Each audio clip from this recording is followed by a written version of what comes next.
Let's get connected with DIGI International. You're watching YBL TV. How does the DIGI 4G LTE router improve upon existing standard routers? That's a good question, Eric. So there's several ways that the DIGI router expands and improves on existing kind of USB or maybe like consumer grade routers. So the first is that in terms of reliability, there are a lot of things that are built into the product that ensure that maintain the connection regardless of variances on the cellular network. So for example, you might have noticed that if you've used a cell phone before, you notice that it's not flawless, right? Drop calls and things like that. The DIGI router will actively maintain a connection with some software that we call SureLink, we trademarked a while ago. So what we found was that way back when we started building these products about 10 years ago, cellular networks would go out and look for devices that were connected or had been connected for more than X number of hours, let's say, and kick them off the network. So they did this to kind of maintain their own performance levels and different technical reasons that I won't get into, but basically really problematic if you've got a digital sign connected at a mall and all of a sudden it's not connected anymore. So we had customers that were actually connecting like Christmas light timers, powering our devices connected over a Christmas light timer, so it would manually hard reset.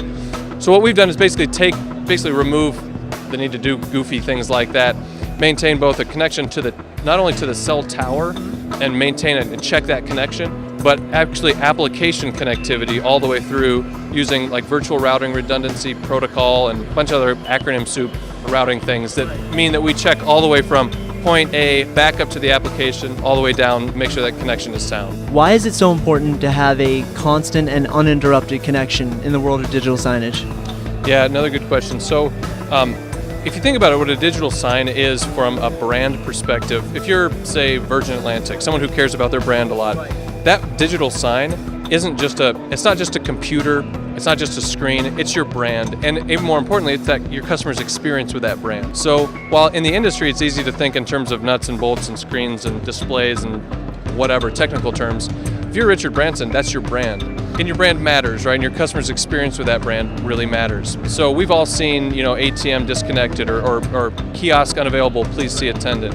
So you don't want to be the person who made that, who basically is responsible for that problem. So as the digital sign becomes a customer's experience with the brand, and sign and kiosk as well, that connection is just really, really important.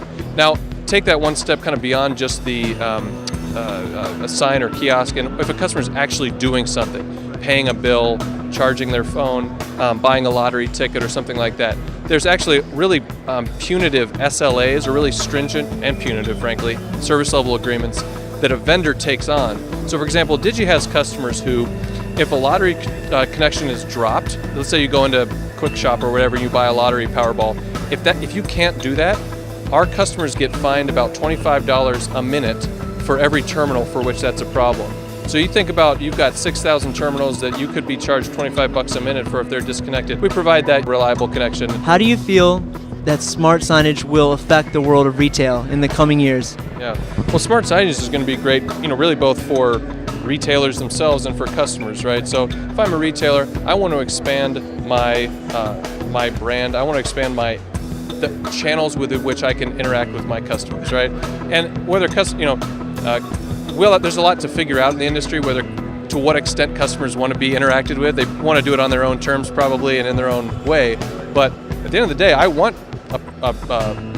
to take advantage of offers. I want to know when stores are opening and closing. I want to know what my wait time is. If I want to, I'm at a salon or we've even seen some hospitals publish wait times. You may have seen that on billboards and things like that. So in general, a higher degree of interaction on the customer's terms and within their preferences is going to be beneficial for everyone. If you could just briefly explain what smart signage is. I think the way I think of smart signage is obviously anything that passes that static threshold. So obviously nothing that's like printed or static, in other words. Digital signage could be smart or could be digital without necessarily being smart. I think smart would be something that takes advantage of a second level technology. So it could be near field communication, RFID type linkage to a customer's smartphone or established preferences, things like that.